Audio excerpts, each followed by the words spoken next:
Hi everyone. So in the last several videos, we've been discussing the graphs of sine and cosine. But there are other trig functions out there, right? There's actually four others. There's tangent, and then there's the three reciprocal functions, cosecant, secant, and cotangent. And we haven't looked at the graphs of any of those functions.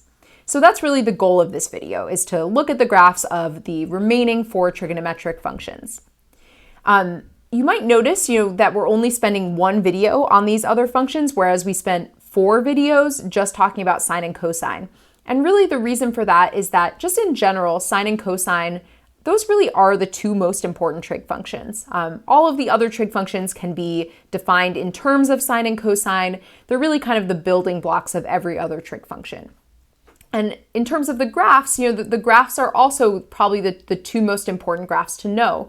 Those are the graphs that are going to come up the most, and the graphs for which you should be able to do kind of more transformations and stuff like that. So tangent, of the graphs that we'll be going over in this video, tangent is probably the most important one. So we'll be spending the most time on that. We'll be looking at some simple transformations of tangent once we get the graph sketched.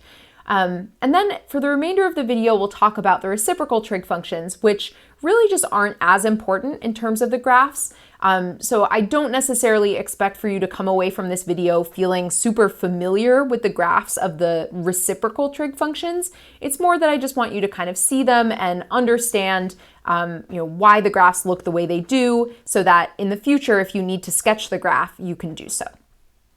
Okay, so we'll get to the reciprocal trig functions later, but like I said, I want to start by talking about tangent. So we're going to approach sketching the graph of tangent similarly to how we approach sine and cosine. So if you remember the very first video about the graphs of sine and cosine, we basically just made a table, chose some different angles, and evaluated sine and cosine of those angles, and then used those as our points for our graph. And so we're going to do the same thing here. And really the method we're going to use to be able to evaluate tangent of these angles is going to be by looking at the slope of the terminal side, right? So remember that one way of thinking about tangent is that tangent of any angle t is going to be equal to the slope of the terminal side. And the terminal side of t just means the line segment that you draw on the unit circle when you go to sketch an angle of t. And so if you notice the angles that I picked out for this table, they're all multiples of pi over 4, right? They're like pi over 4, pi over 2, things like that. And so those are the angles that are going to be pretty easy to calculate tangent just by looking at the slope, whereas other angles, this slope method isn't really the best method. Okay, so let's start filling out our table. So first angle we have is negative pi over 2. So that would be like this. So what would the slope of this line that I just drew be? Well, it's a vertical line, right? And so vertical lines have an undefined slope. And so tangent, and this is something we've discussed in the past, tangent is undefined at negative pi over 2. It's basically undefined actually at any odd multiple of pi over 2, and we'll see that as we continue to fill this out. So I'm going to write dne because it's undefined, and we'll see later what that ends up looking like in the graph. Okay, next angle we have is negative pi over 4. So that would be something like this. And so what is the slope of the line segment I just drew here? Well, that's a slope of negative 1. And by the way, if you wanted to, you could also write down the coordinates of this point and calculate tangent by doing sine over cosine. So that's the y coordinate over the x coordinate. But just for the sake of kind of doing it a little bit quicker, I think it's just easier to look at the slopes. Okay, so next up we have 0. So that would be an angle like this. And so what's the slope of that horizontal line that I just drew? Well, that's a slope of 0, right? Horizontal lines have a slope of 0, vertical lines have undefined slope. And so we can keep going. So pi over 4, that would be a slope of 1. So tangent is equal to 1. Pi over 2, well, that is another vertical line, so that's also undefined. So we can put in dne. And then 3 pi over 4, that's over here. we can see that that has the same slope as we had at negative pi over 4, right? So it's a slope of -1. Then when we get to pi, that is horizontal again, so that is equal to 0. Tangent is equal to 0. The horizontal line has a slope of 0. Next up, we have 5 pi over 4. So 5 pi over 4 has the same slope as pi over 4. That is a slope of 1, so tangent is equal to 1. And then finally, 3 pi over 2, well, that's coterminal with negative pi over 2. So that is also undefined, also a vertical line as our terminal side. Okay, so I want to start by plotting the points that we do have. And like I said, then we'll kind of try to discuss like what happens at these places where the function is undefined. So at negative pi over 4, we see that we should have a value of -1. At 0, we had a value of 0. And then at pi over 4, we had a value of 1. And so if you look at the graph, and we'll pull it up on Desmos in a little bit, you might kind of guess that it's going to go straight through like that. It actually doesn't. It kind of looks like the graph of y is equal to x cubed, right? Y is equal to x cubed kind of does this thing where it kind of flattens out in the middle. It does something kind of like that. And then similarly, we have at 3 pi over 4, that's going to be equal to -1 again. At pi, that was equal to 0.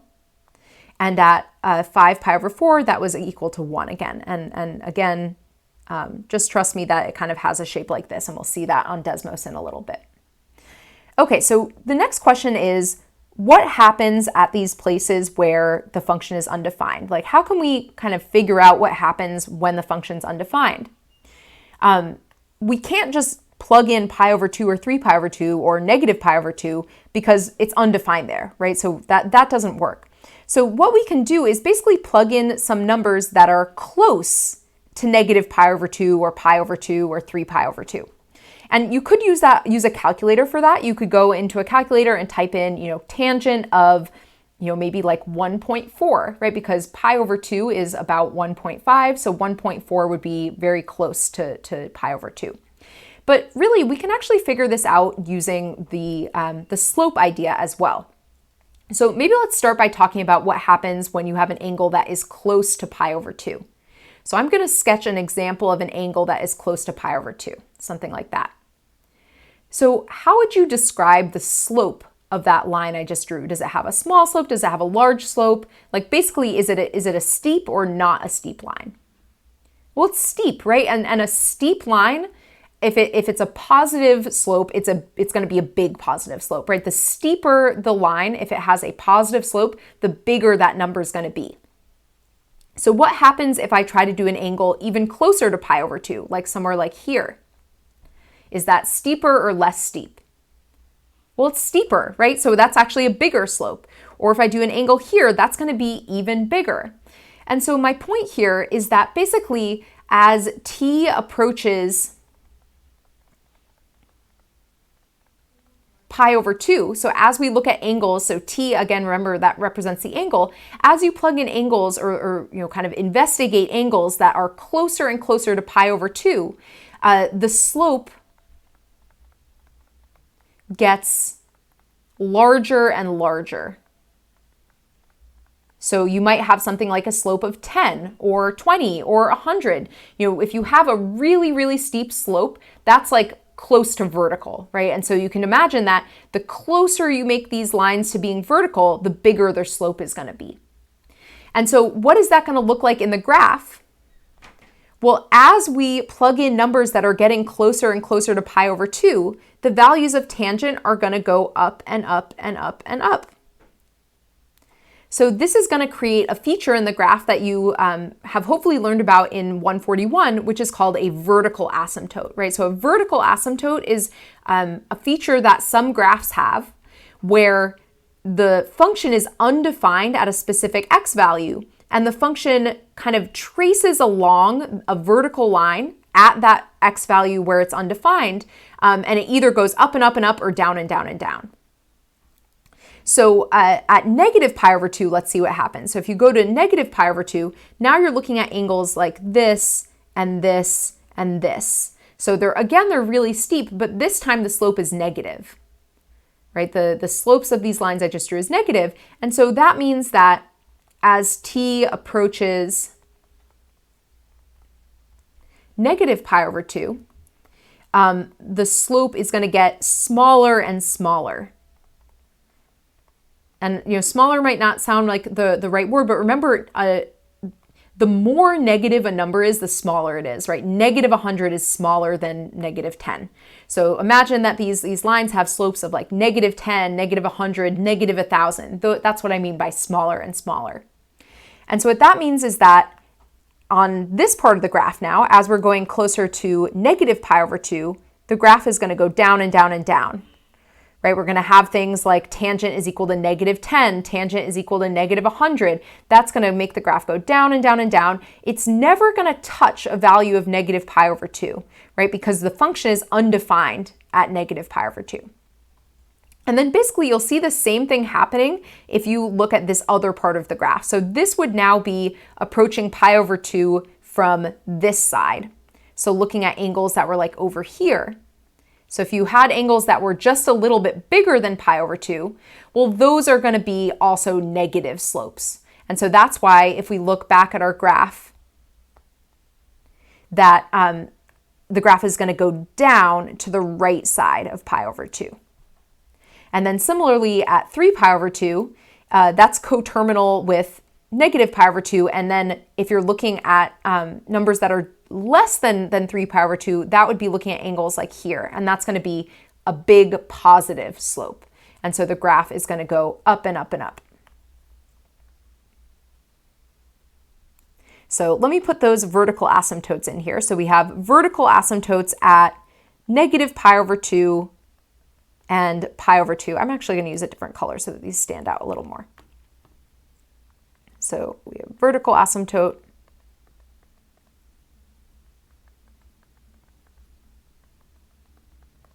and similarly, we're going to have one at 3 pi over 2. And actually, tangent is going to have a vertical asymptote at every multiple of, or every odd multiple of pi over 2.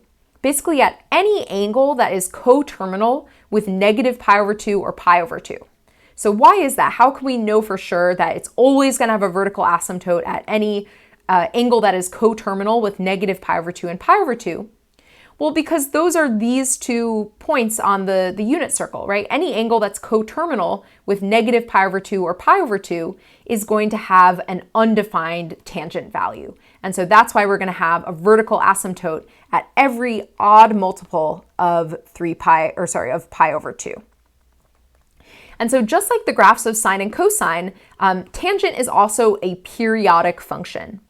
But the period is going to be different than the period for sine and cosine. So I'm just going to sketch another kind of copy of it here. So this is not based on stuff in our table, but because trigonometric functions repeat themselves, it kind of makes sense that we would have the same shape happening again, right? We have this idea of coterminal angles, and so everything just kind of keeps repeating.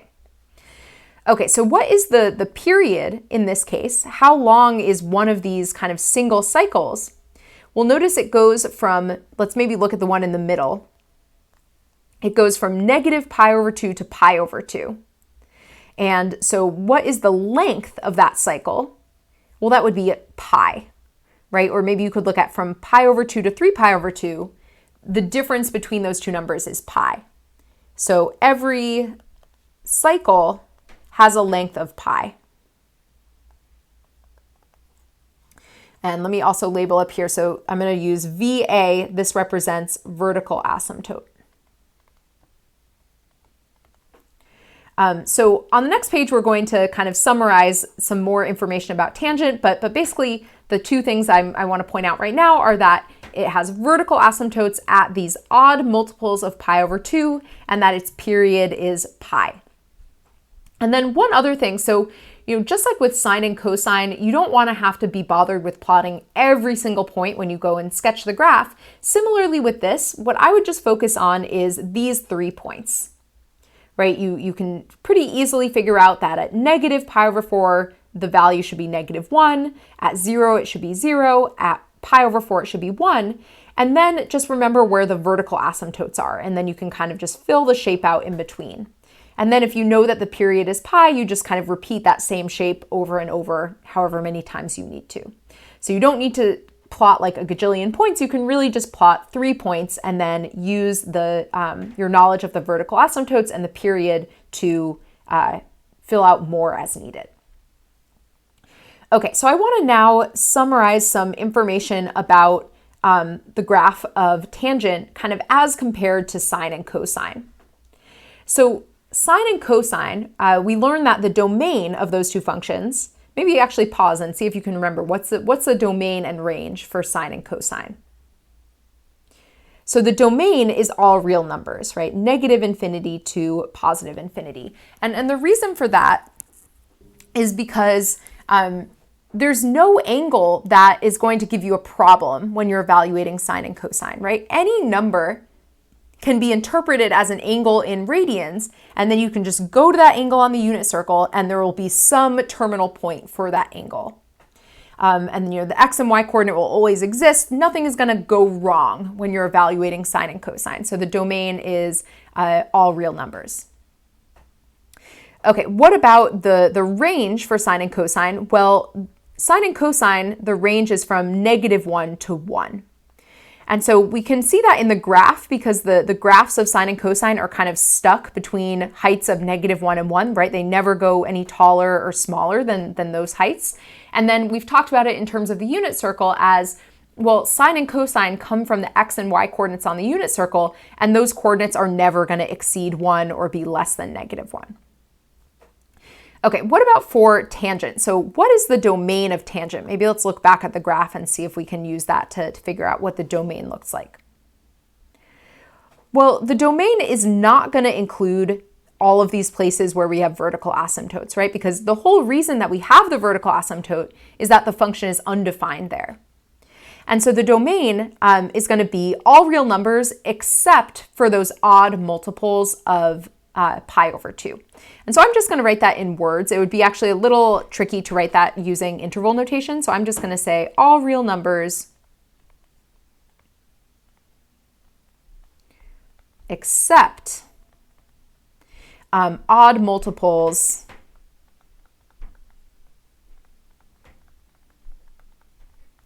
of pi over 2. And then I'm going to add a note as well, which is that the graph has vertical asymptotes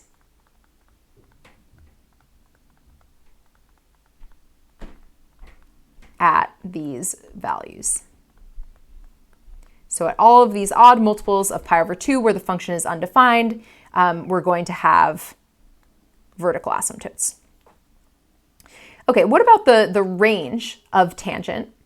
Well, again, maybe let's go back and look at the graph and really compare, in what way is this graph very different from the graphs of sine and cosine? Well, as we mentioned, sine and cosine are restricted to being between -1 and 1, right? Their height never goes past 1 or below -1. Whereas tangent, it's going up to these vertical asymptotes, down also along the vertical asymptotes. And so the range is actually going to be all real numbers.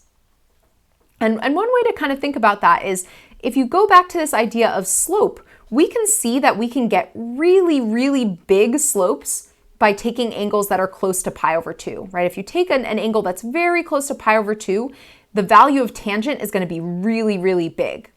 10, 100, a million even. If you bring that angle sufficiently close to pi over 2, you're going to get a really, really big value for tangent.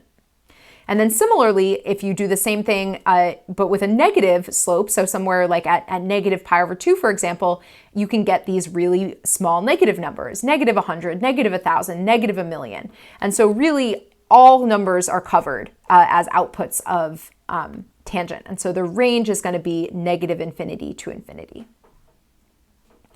The other thing we talked about is the period. So the period for sine and cosine is 2 pi. And then the period for tangent is just pi. And so we can see that from the graph, but maybe let's just think about why is the period 2 pi for sine and cosine, but just pi for tangent? And it's really because with sine and cosine, you're looking at the coordinates of each point. And really the pattern isn't going to repeat until you go all the way around the unit circle and kind of get the same coterminal angles. Whereas with tangent, because we're doing sine over cosine, you're going to get the same tangent values coming out more frequently than with sine and cosine, right? Like for example, here we have a slope of 1, here we also have a slope of 1. Here we have a slope of -1, here we also have a slope of -1. So it basically just kind of goes through all these values a little bit faster because it's dividing sine and cosine, which just kind of gives more opportunities for the values to repeat. Okay, one last thing I want to mention about sine and cosine and then kind of compared with tangent is even and odd functions. So we learned that sine of t, maybe let me write it like this, f of t equals sine of t is an odd function. And what does an odd function mean? Well, that means that if you evaluate sine of -t, you get the opposite result as evaluating sine of t. We also learned that cosine is an even function. And so that means that cosine of the negative of an angle is the same as cosine of the positive version of the angle, whereas sine is the opposite. And so what about tangent? What can we say about g, or maybe I'll call it h of t is equal to tangent of t in that context? Well, maybe let's look back at the graph for a second and see how that might guide us, right? Because we know that even and odd functions have certain shapes to them. So even functions are symmetric about the y-axis. So think of like a parabola or an absolute value graph. Those are examples of even functions. Odd functions have this kind of rotational symmetry. They're called being symmetric about the origin. So think about something like the graph of x cubed. And so the graph of tangent looks pretty similar to the graph of x cubed, right? And so tangent is actually an odd function.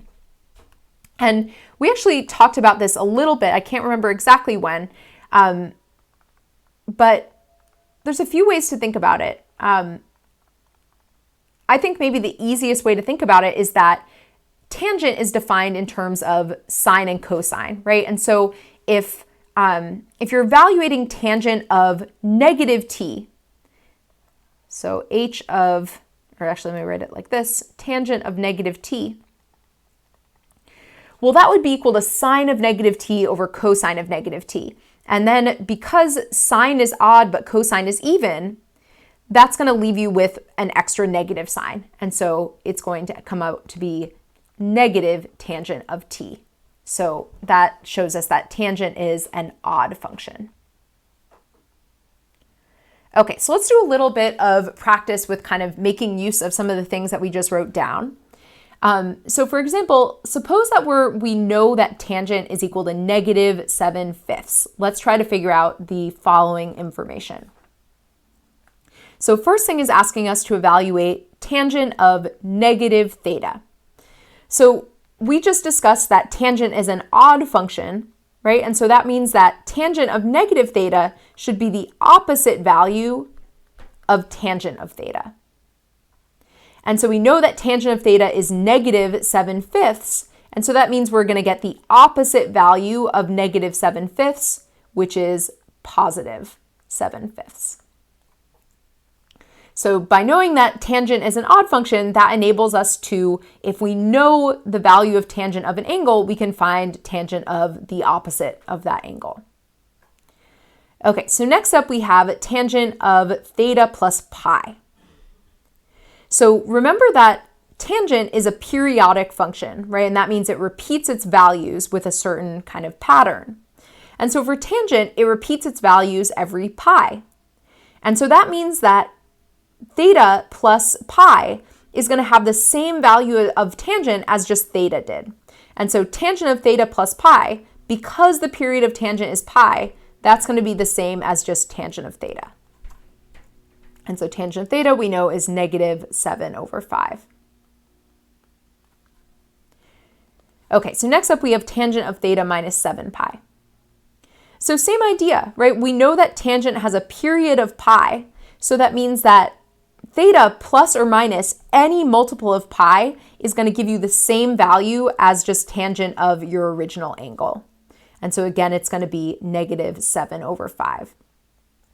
So basically, with sine and cosine, if you're doing problems like this with sine and cosine, it would need to be something more like sine of theta plus 6 pi or cosine of theta minus 8 pi. It has to be an even multiple of pi. And that's because sine and cosine have a period of 2 pi.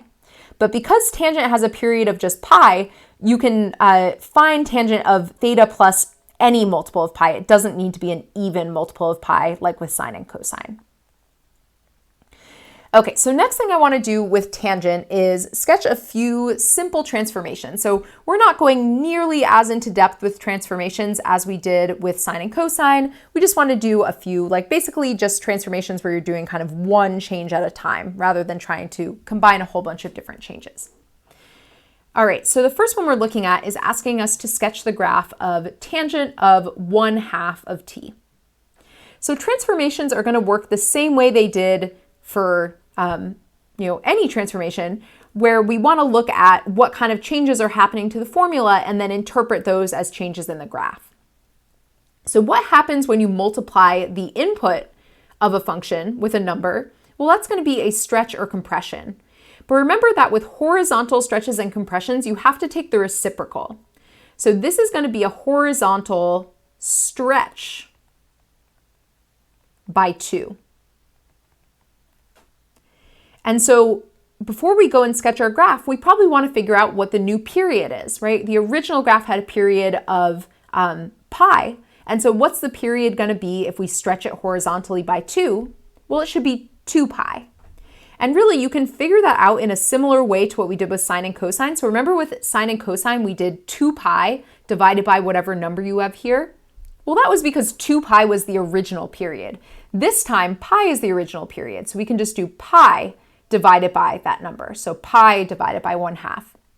But pi divided by 1/2 is the same thing as pi times 2 or 2 pi. So what this means is that we're going to see a very similar shape, or pretty much the same shape as what we had over here. But now, instead of seeing each cycle repeat over a distance of pi, it's going to happen over a distance of 2 pi. And so instead of having these vertical asymptotes at -pi/2 and pi/2, where are those going to end up? If we're stretching it horizontally by 2, if the period is now pi, where are these vertical asymptotes going to be instead of -pi/2 and pi/2? Well, they're going to be at pi, right? Because pi/2 times 2 is pi. Stretching horizontally by 2 just moves everything out twice as far away from the y-axis. And so our vertical asymptotes are now going to happen at pi and at -pi. And so we're only going to be able to fit one cycle on the graph, but there would be another cycle afterwards and before, and they would keep going with a period of 2 pi. Okay, so now we want to plot a few points. So really we just should focus on kind of the points that I told you were the most important. So like these 3. So the point that would originally be at 0, 0, that's still going to be at 0, 0, right? Because if you try to double the x coordinate of that point to stretch it horizontally by 2, it's still going to be 0. But the point that was originally at pi/4 and a height of 1, well, now that should be at pi/2 and a height of 1, right? Because we're moving it, we're stretching it horizontally, we're doubling it, right? We're doubling the x coordinate or the t coordinate. So it should be at pi/2, 1. And then similarly, the point that was originally at -pi/4, -1, that will now be at -pi/2, -1. So let's go ahead and sketch that. So we have 0, 0, we have pi/2, 1, and then we have -pi/2, -1. And so the graph is going to look something like this. It's going to have basically the same shape, but just kind of stretched out horizontally, so it looks a little wider. And that would be one cycle of our graph. And then the next cycle would go from pi to 3 pi, right? Because that would be a plus another 2 pi, and then we'd have another one from 3 pi to 5 pi, etc. Okay, so another transformation. Let's now do the graph of tangent of t minus pi/2. So what kind of a transformation is this going to be? So when you're subtracting or adding a number from your input, that's always going to be a horizontal shift. But specifically, horizontal shifts go kind of backwards of what you would expect. So instead of, or if you're subtracting, that means that it's going to shift to the right. So you could also call this a phase shift, right? That's what we called them when we were doing the transformations of sine and cosine. So what this means is that the shape of our graph is going to stay exactly the same. It's going to be like we took everything and picked it up and just scooched it over by pi over 2. And so let's start by sketching our vertical asymptotes. So originally our vertical asymptotes were at all the odd multiples of pi over 2. So what happens if we scooch those to the right by pi over 2? Well, now the asymptote that was originally at negative pi over 2 will be at 0. And then the asymptote that was originally at pi over 2 will be at pi. And so basically the asymptotes will now be at 0 and pi and 2 pi and basically just at all the multiples of pi instead of the multiples of pi over 2, just because we're moving everything over by pi over 2. So I'm going to go ahead and put those in. And you can see why the vertical asymptotes are here. You can either think of it in terms of transformations, or you can actually plug some numbers in. So for example, if we tried to take tangent, or if we tried to evaluate g of 0, right, what would happen if we plugged 0 into this function? We would get g of 0 is equal to tangent of 0 minus pi over 2. And tangent of negative pi over 2, that's undefined. And so basically when you plug in t is equal to 0, you get something undefined now, whereas you used to, when you plug in 0, you used to just get 0. Now it's undefined because we're subtracting pi over 2 from the input. And same thing if you tried to plug in pi, you'd have tangent of pi minus pi over 2, and so that would be tangent of pi over 2, which is also undefined. Okay, so those are our vertical asymptotes, and then all those other points that we kind of highlighted in our graph, those are also going to be scooched over by pi over 2. So these kind of central points, instead of being at negative pi, 0, and pi, those are going to be at negative pi over 2, pi over 2, and 3 pi over 2. They're basically just going to be in the middles of our periods. So we're going to have a point here. We're going to have a point here, and then I guess you would have a point here. Maybe let's just do these 2 cycles because that's what fits in our graph perfectly. And then same shape as before, right? So you would still have it kind of go up and down, and you could verify that by plugging these numbers in, and you would see that you get the right outputs. Like for example, if you do, let's say you plugged in pi over 2, g of pi over 2 would be tangent of pi over 2 minus pi over 2. That's tangent of 0, which is 0. And so everything works out. So we have the same shape, and it looks like this.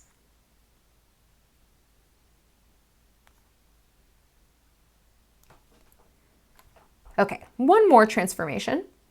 So now we're going to sketch the graph of negative tangent of t. So what's going on in this example? Well, remember that anytime you're multiplying by -1, that's always going to be a reflection. And if that multiplication by -1 is outside of your function, then it's going to be a vertical reflection. So a vertical reflection basically means that we're reflecting over the horizontal axis. And so that's not going to affect our our vertical asymptotes, right? We're still going to have the vertical asymptotes in the same place. So it's still going to be at these multiples of pi over 2. Odd multiples of pi over 2, I should say. And then what's the difference going to be? Well, how do you actually go about sketching a vertical reflection? It basically just flips all of your y coordinates, but while leaving the x coordinates the same. So that means that basically the points that were at 0, those are going to stay at 0, right? Nothing happens if you try to make those negative, they stay 0. But these points are going to flip. So the point that used to be at a height of -1 will now be at a height of +1. And the point that used to be at a height of +1 will now be at a height of -1. And so we'll see that that gives our graph, it's going to have the same shape, but just kind of flipped over vertically. So for example, maybe I'll start in the middle one. It will now look like this. Hopefully I'll get the curvature of this right. So something like that. And then same thing here.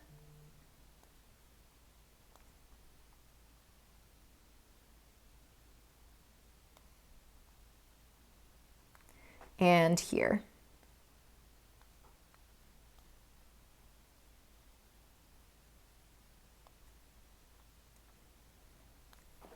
So that's basically as complicated as we're going to get with tangent. We're not going to be doing any kind of more complicated transformations. It's just going to be kind of one transformation at a time. Can you take the graph and, reflect it or stretch it or compress it or shift it? Just one kind of thing at a time. Okay, so like I said, the last thing I want to do in this video is discuss the graphs of the reciprocal trig functions. And as I mentioned earlier, these are just not as important, so we're not going to get super familiar, sketching transformations of these or anything like that. But I do want you to at least see the graphs and then also kind of understand why they look the way they do.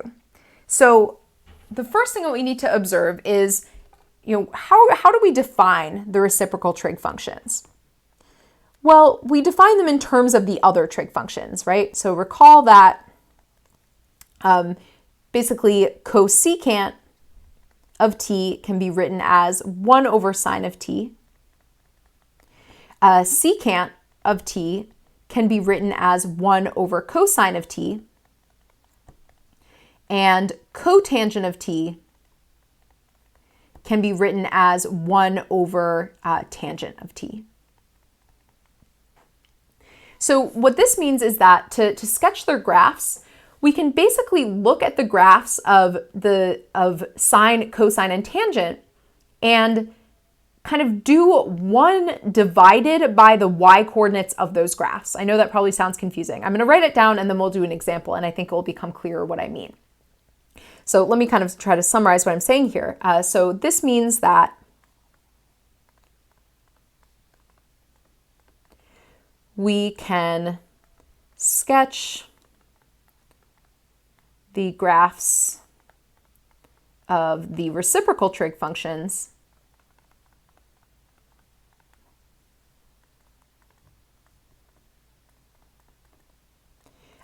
based on the graphs of I'm just going to call them the original trig functions. So, the 3 sine, cosine, and tangent. So how is this going to work? Well, specifically, for any angle, so like, for example, let's say you have, pi over 4 or something like that. If you know what the height is on the graph of sine, you can do 1 divided by that number to find the height on cosecant, right? Because the output of cosecant should be the reciprocal of the output of sine. Or if you want to find, let's say pi over 6, if you want to figure out what's going to be the height at pi over 6 for the graph of secant, well, you can just take the reciprocal, 1 divided by the height at pi over 6 of cosine. So the way I'm going to write that is that specifically each point on the graphs of the reciprocal trig functions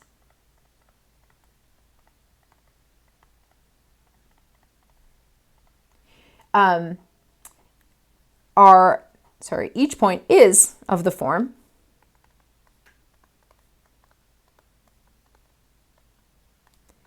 t, 1 over y, where t, y is a point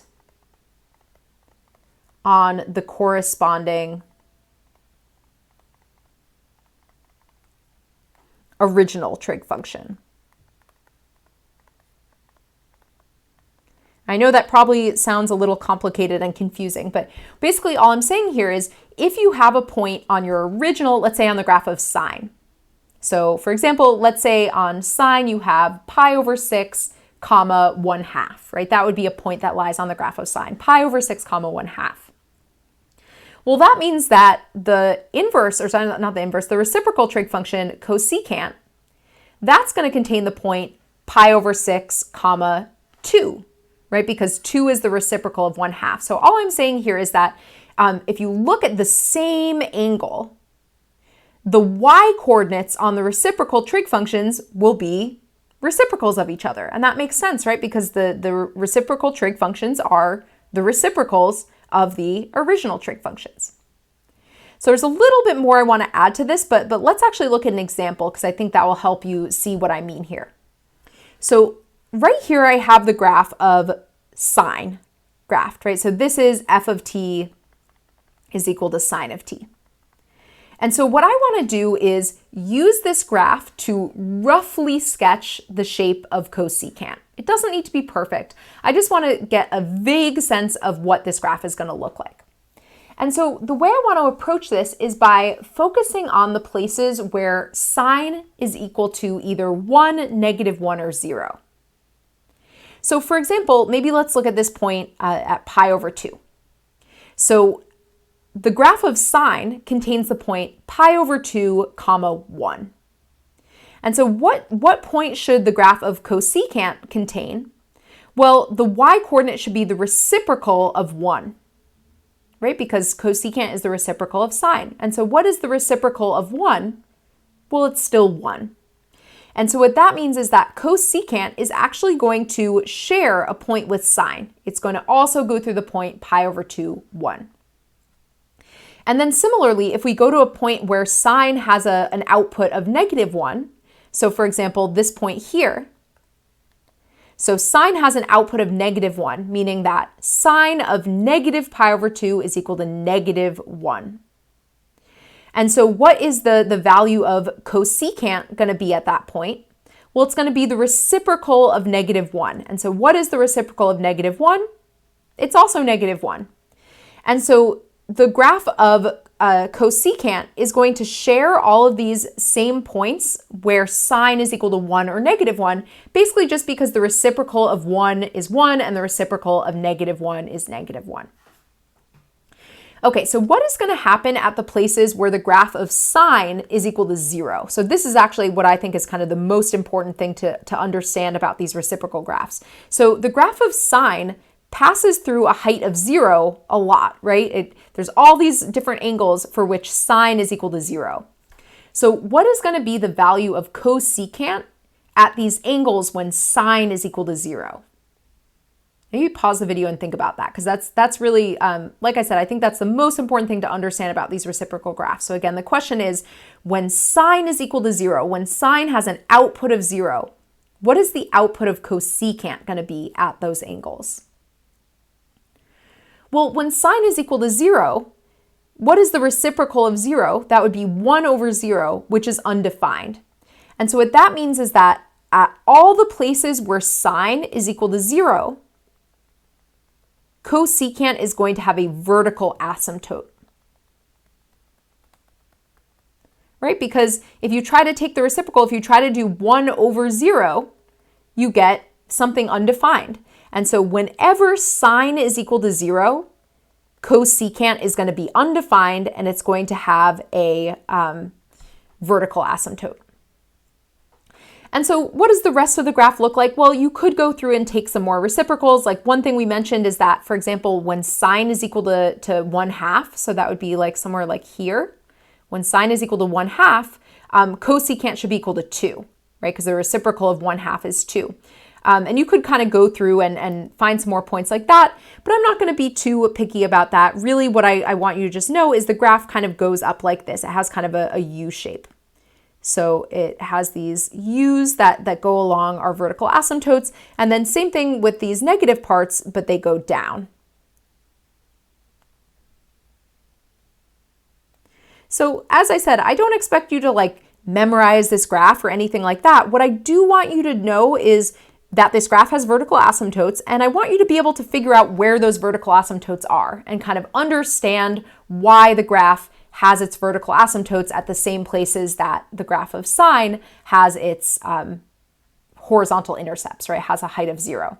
So I want to kind of add one note based on that up here. So we wrote down here that if you have a point on your original function, you can just kind of take the reciprocal of the y-coordinate to find a point on the reciprocal graph. And so what does that mean? That means that a reciprocal trig function will have a vertical asymptote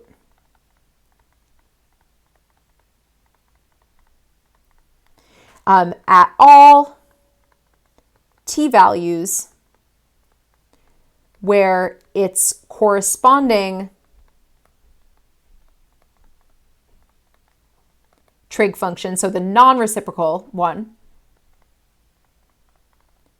has a horizontal intercept. And a horizontal intercept just means like an x-intercept, right? It's a place where the graph has a height of 0.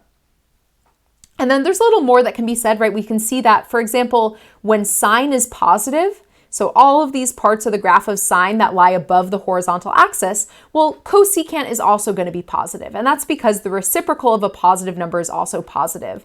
Whereas these places here where sine has a negative output, well, the reciprocal of a negative number is also negative, and so that's why the graph of cosecant is negative as well.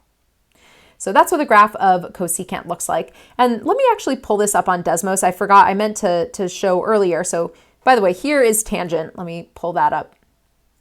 So as I mentioned before, tangent has a period of pi, just keeps repeating itself forever and ever, the same way that sine and cosine do. Similarly, we graphed sine of 1/2 t. And so that we saw had a stretched out period. So maybe let me compare them, right? So the original function had a period that goes from negative pi over 2 to pi over 2. Now it goes from pi to pi. And so then we see another period from pi to 3 pi, etc. We also did t minus pi over 2. So this one, again, we can see still has a period of pi, but this time compared to the original graph, it's shifted to the right by pi over 2. And then the last one we did was negative tangent of t, and we can see that that is flipped vertically compared to positive, or yeah, just tangent of t. Okay, so next thing I just want to show you is what we just did. So here's the graph of sine, and here's the graph of cosecant. So we can see that it has these vertical asymptotes, all the places where the graph of sine crosses the horizontal axis, and it keeps going forever, just like sine does. Also, and I'm not going to write this down because it's not super important or anything, but the period would be 2 pi, right? Because we can see what does one cycle of sine or of cosecant look like? Well, it's a positive u and a negative u, and then at 2 pi that starts again, positive u, negative u, and so on. Okay, so the last thing we're going to do is we're going to sketch the graph of cotangent. So we're skipping secant because I want you to do that. It's a very similar setup to what we did here with sine and cosecant. So on the worksheet for today, I'm asking you to do cosine and secant. But yeah, let's go over cotangent because we can take a similar approach, but there's kind of one complication. So just like what we saw with cosecant, because cotangent is the reciprocal of tangent, we know that it's going to have vertical asymptotes anywhere where tangent is equal to 0. And so that means we're going to have a vertical asymptote at 0. We're going to have a vertical asymptote at pi. We're basically going to have vertical asymptotes at all of the multiples of pi, because those are all the places, or I should say all the multiples of pi, because those are the places where tangent is equal to 0. So cotangent is going to be undefined. But there's an extra kind of question that might come up here, which is what happens when tangent has its vertical asymptotes? So by the way, I didn't write this down, but this is supposed to be the graph of tangent, right? And we're going to use it to sketch the graph of cotangent.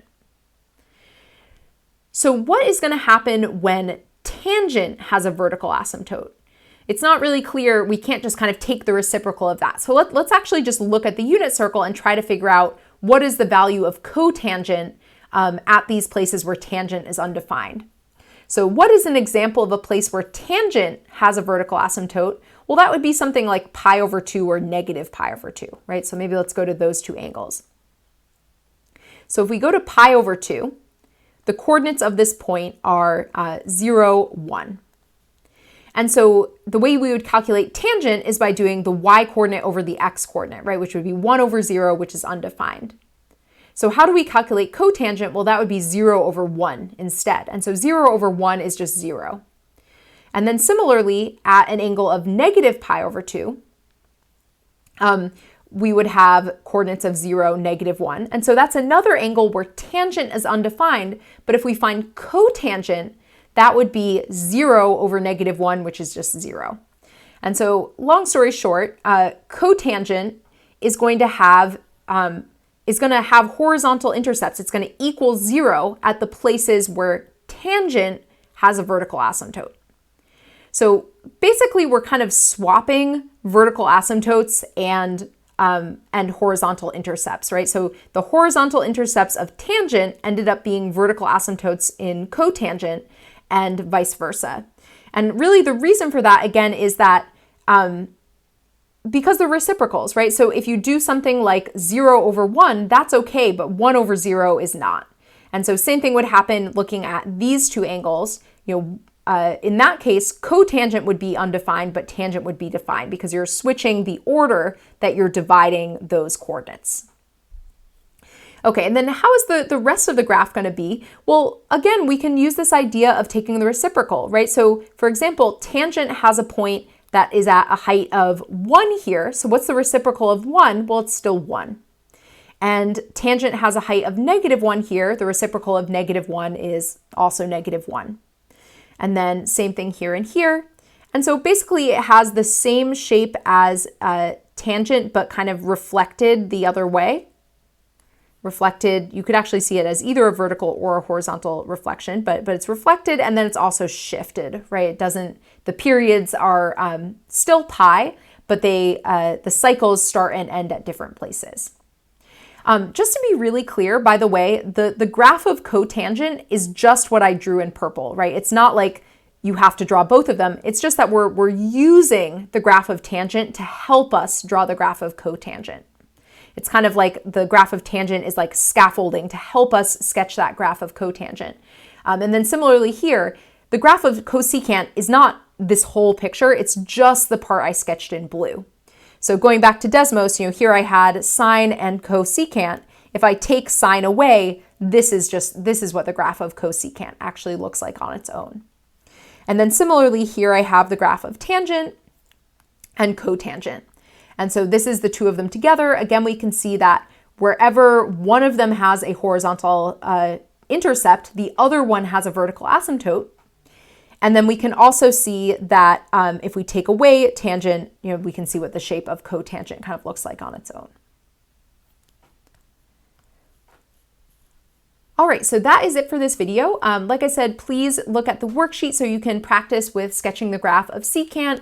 And this is really all we're doing with these reciprocal trig functions. You don't have to be super familiar with them. I know I went through their graphs kind of quickly, but I really just want you to understand kind of where the vertical asymptotes in the graph come from and to be able to repeat this process of sketching the graph if you needed to. So I'll see you on the next video.